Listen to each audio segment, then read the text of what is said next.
Sometimes the light in you frustrates the demons in others. And what I mean by that is sometimes you are destined to do something great. Sometimes you're focused on bringing change, but sometimes people don't like the change because it makes them uncomfortable.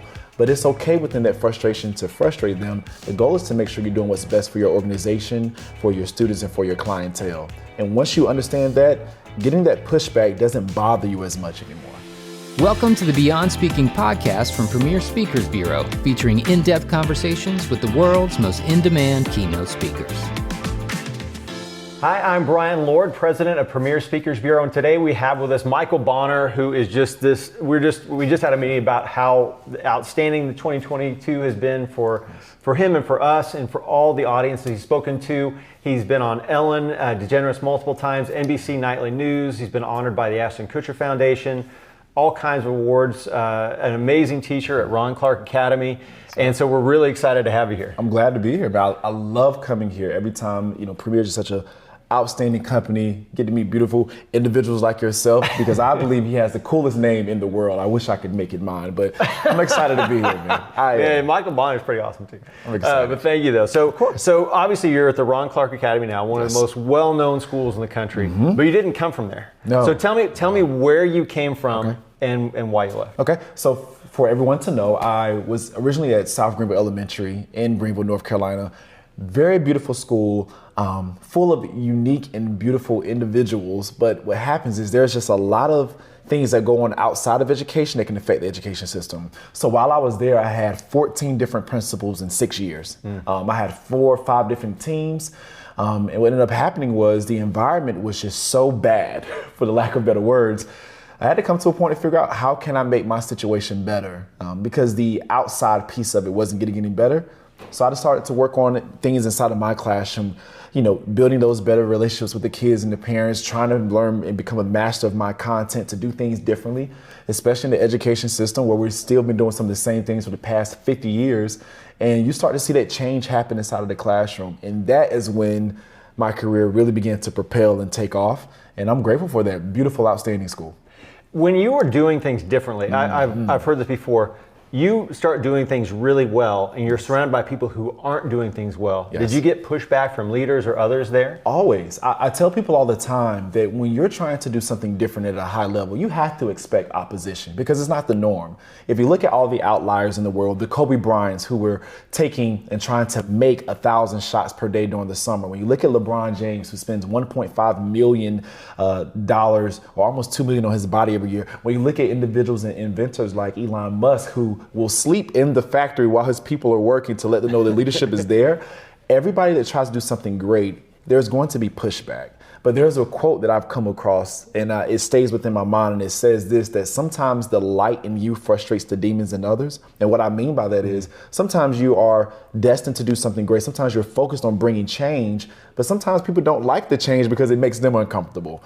But it's okay within that frustration to frustrate them. The goal is to make sure you're doing what's best for your organization, for your students, and for your clientele. And once you understand that, getting that pushback doesn't bother you as much anymore.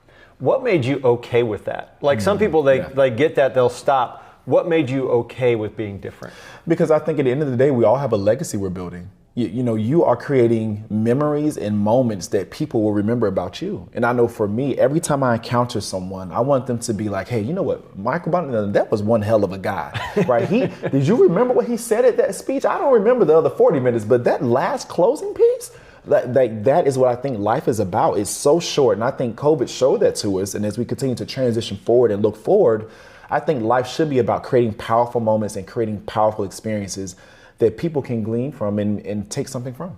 Now you speak to people who are not just teachers, you talk to administrators as well. Yes. What message would you have to administrators right now about what they can do moving into 2023 and beyond? I think leadership needs to understand that one of the biggest mistakes you can make right now is doing things that you were doing before COVID and trying to bring them in now.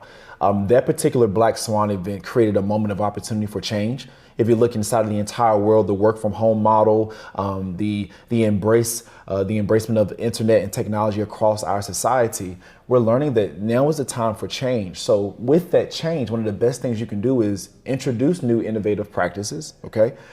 Take off things off the plate that aren't working anymore, that are meaningless, that are monotonous, and more importantly, get in the actual arena with your stakeholders and say, hey, let's figure this out collectively together.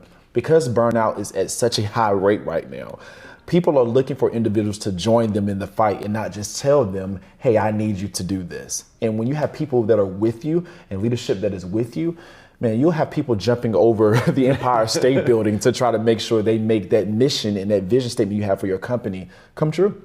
I'm really glad you brought up burnout, because that is a huge thing. It doesn't matter if you're corporate America, at home, you're like, I'm done with the kids, at school.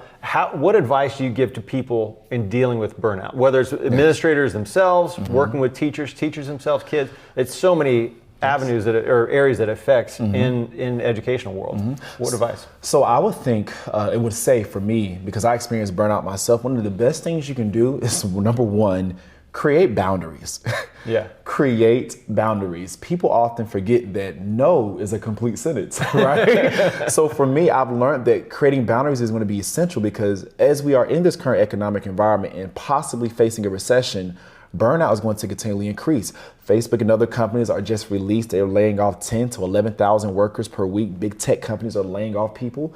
So that burnout is going to happen and continue to increase as other individuals have to pick up the workload for those people. So creating those boundaries is going to be essential. And more importantly, number two, creating some type of routine for yourself. For me, I have learned that if I have to be at work at 8, I personally get up at 6. And I make sure the first 30 minutes, I drink me a nice, gigantic thing of water, about this size right here. I wake my system up and I literally lay there and prepare myself for the day. I go through my devotional, I go through my routine, my affirmations, I get my suit out. And by doing that, I'm setting my self-care and commanding my day to make sure I'm giving my organization I work for, the nonprofit organization, the best of me. So boundaries and routines will actually help you be more effective and fight against that burnout. To your routine, you may add in, I'm gonna listen to a podcast on the way to work. You may add in, hey, I'm gonna do a book club on a particular book that we're studying to make sure our stakeholders are improving themselves. The most important thing is, are you studying those boundaries and are you actually creating those routines? What are some of the most common boundaries you see that teachers should have, but they don't have? I think one of the biggest boundaries teachers have to understand is creating boundaries for times for you to do moments of nothingness. I think people do not understand the power in that. As a business owner, as an entrepreneur, and as a teacher, my mind is constantly moving. And one of the boundaries I have for myself is on Saturdays when I am doing absolutely nothing that day. I am on the couch with a blanket, with some hot tea. I'm watching Netflix. I may just sit in complete silence. I may take 4 naps that day, but the goal is to allow myself to do absolutely nothing and listen to my body. And as a teacher, you're always on the go. You've graded papers. Oh, I have to reach out to the parents. Once you reach out to the parents, I have to plan my lessons for tomorrow. We have state testing coming next week. This kid was having a bad day, and your mind is always moving. And the reality of it is we can't go at 100% of the time. You have to cut it off. And you have to charge yourself the same way we charge our phones, our electric vehicles, and everything else. You have to create those points in time where you can shut things off and actually take care of yourself. Moments of nothingness is important. And you're somebody that is a great planner.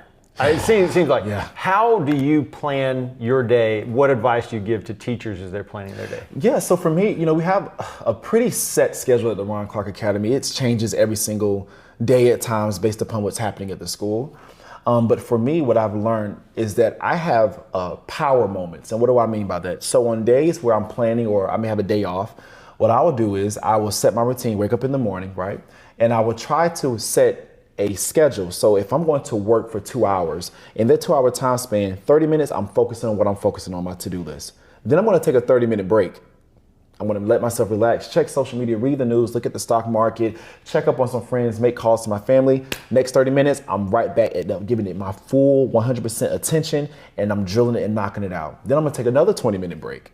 Right? So what I've learned is by segmenting my work time, it gives me the opportunity to be more effective. Because I don't know about you or any individuals that listen to this particular podcast, what happens is we'll sit there and we'll say, hey, I'm going to go work for 6 hours. And more than likely, some days you get your task done and some days you don't. But you had 6 hours, right? So I've learned when I'm setting myself those different moments of power hours of working or power moments of working, it allows me to be more efficient. How did you do things before? Was there ever a time where you were just a mess? Gosh, yes, for sure.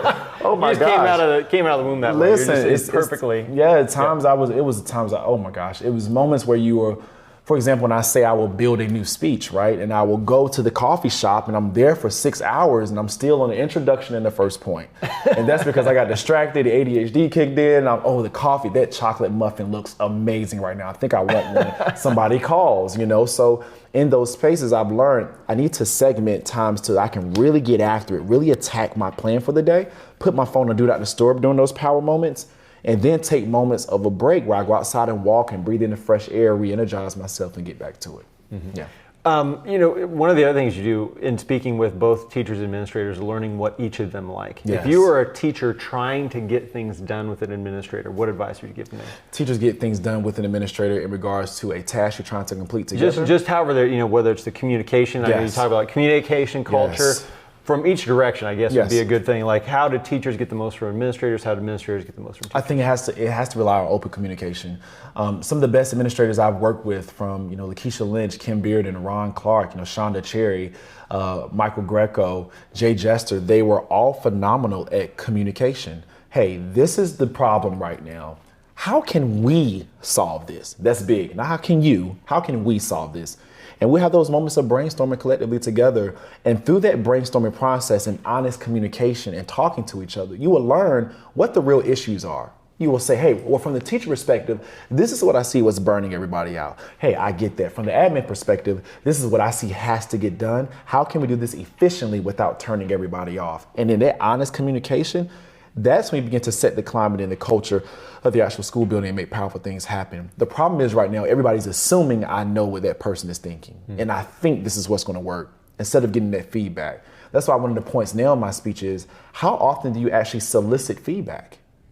Education is the only business that we make decisions without actually asking the clientele that we serve every day, well, what do you like? How does this make you feel? We don't do that. And then we question why everybody's burning out, because there's no communication and there's no data to support the initiatives that are being put in place. What are you most surprised at? Like when you're doing this, so I assume that you actually do ask your kids. Yeah. What's something that that they've surprised you with? I am a 6th grade ELA teacher, reading, and I also teach 4th grade social studies. My kids love when I read out loud to them. When I do not finish a read aloud, even for 6th grade, when I do not finish a read aloud, they let me hear it. Hey, we haven't went back to this chapter, Mr. Bonner. Like, what's happening here? Like, what's going on? And also having more independent reading time. Yeah. Time to practice those skills that we've been teaching them.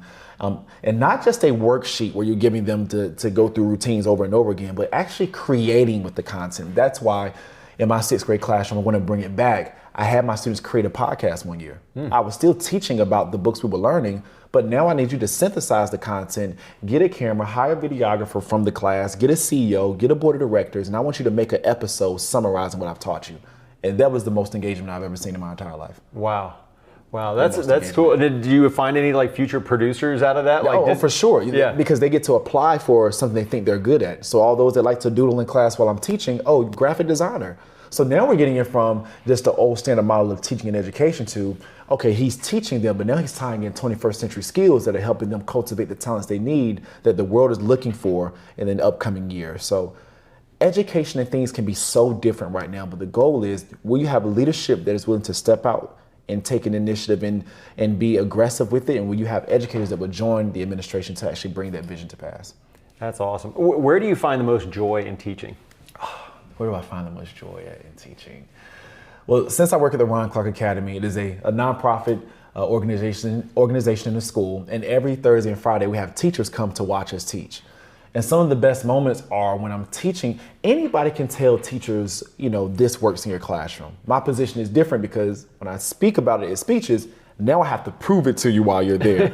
So it's always fun when we have these moments of light, which I like to call them, where I've been telling them about a strategy and the kid will actually do it. And you can see the light bulb in the teacher's eyes go off. And it's like we're all laughing and we're in community and they're watching me teach and lead this lesson and kids giving feedback and discourse with each other. Those are some of the best moments for me because it's making me back up what I preach, but it's also still educating a child who's going to go forth and be a phenomenal global leader one day. And you really just can't beat that. Yeah. You can't beat that at all. That's awesome. What was your biggest shock coming and starting at the Ron Clark Academy? Biggest shock. What people do not know is when I first arrived there, Brian, I didn't have a classroom. I didn't have a classroom. They hired 5 teachers. I didn't have a classroom to teach in. We were expanding the building. So that year, I had to share a classroom with Ron Clark himself for an entire year. Sharing a classroom with your boss for an entire year. And what I had the opportunity to do was be a student all over again. I'm still a teacher, but I'm even more of a student now. He will tell you, I would go into his class and learn the content he's teaching, but also watch how he's teaching, how he's commanding the classroom, how he's handling behaviors, how he's learning the content beforehand to give it back to the students. And for me, that was the biggest shock, because great teachers have phenomenal things to them. They are phenomenal with relationships, amazing. They are great with their content, but they also have a pace to how they teach. And if you can be phenomenal at your pace in teaching the content, you can create moments and experiences that kids will never forget. And that was the biggest shock for me. I had to learn how to be an even better teacher while training teachers during an actual pandemic. That's crazy. It made me 20 times better though. That's awesome. Yes. So our last question. Yes. At the Ron Clark Academy, who has the best classroom and why? I believe I have the best classroom at the Ron Clark Academy. You know, Ron Clark has a Star Wars theme, and Dr. Jones has the beautiful, elaborate people from different movies and sitcoms and cartoons and things that she has experienced in her life. But for my classroom is called the Vortex of Innovation, and we're almost finished with it. And in my classroom, I like it because in life, innovation is just a part of everything that we do. When was the last time you've been to a Western Union to transfer money? You have it. You're doing it through your cell phone now, right? At one point in time, a cell phone was just this big giant brick phone with a inch by inch, screen. Now the entire phone is a screen. So my classroom, I can't wait for you to see it and for the listeners to see it. And I'm gonna leave that suspense there. But one of the coolest things about my classroom is that it glows in the dark. So when you actually arrive to the school and it's still dark in the morning, my class is glowing outside of the school, and it creates this curiosity like what's happening, and which is what innovation does. What's happening next? So I believe I have the best classroom at Ron Clark Academy. That's awesome. Well, cool. Yes. Michael, thank you so much for coming on and being a part of this. We really appreciate it. I appreciate you as always. Thank you.